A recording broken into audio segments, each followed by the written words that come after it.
the fact that this could be your last Ramadan ever on earth.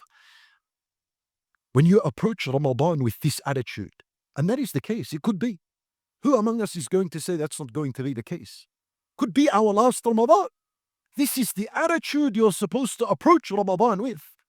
When this feeling is inside of you, when this attitude is inside of you, you know what happens?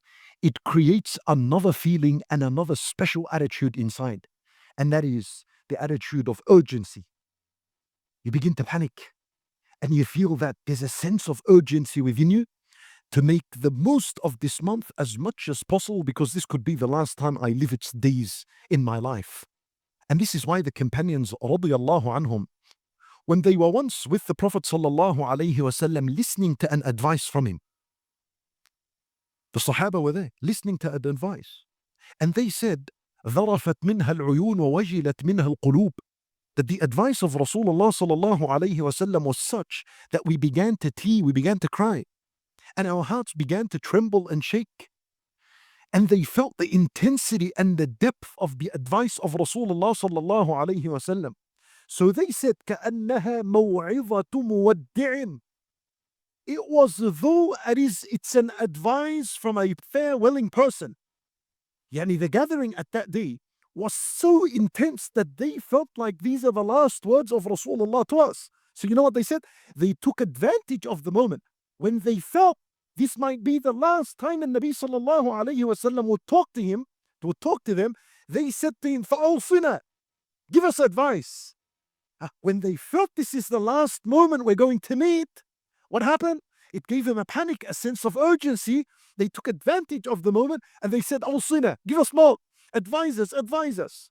When the Nabi sallallahu alayhi wasallam was doing his first and last Hajj, and he felt that it might be the last time he sees his ummah and Hajj, he gave them a khutbah that summarized everything he has been teaching since the beginning of his da'wah. That's why Hajjatul Wada', the khutbah of the farewell Hajj, it practically combines everything in Islam that Nabi sallallahu alayhi wasallam taught over 23 years.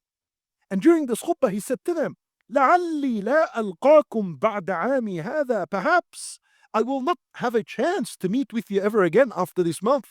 When he felt that this was the farewell khutbah, when he felt that this was the last time to see his companions in Hajj, he took advantage to remind the people. You see, when you have the feeling of this is the last time you experience something, heck, from Allah Azza wa Jalla, it creates something within you that you take advantage of the moment.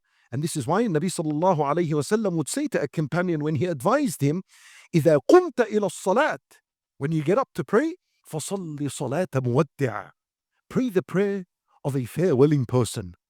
So imagine a person that is praying his final salat. Imagine a person now stands and prays, and he knows this is his last salat on earth. The moment he makes a taslim, he is going to drop dead. How will his salat be? What kind of khushu' would be in his salat? What kind of honesty and sincerity is in this person's prayer? Do you think such a person would be distracted by worldly matters? And who messaged him? And what's on the outside world? And when he's going to collect his money? And when he's going to finish his job? You think he's going to think of this? He will think about nothing of this. And khalas, none of this is going to be my concern. The moment I die, all of this is not my responsibility anymore. Those who come after me will look after my jobs and work and my money and my phone and all that. The majority of us, unfortunately, we fast Ramadan and the main concern is I just need to get my fard over and done with.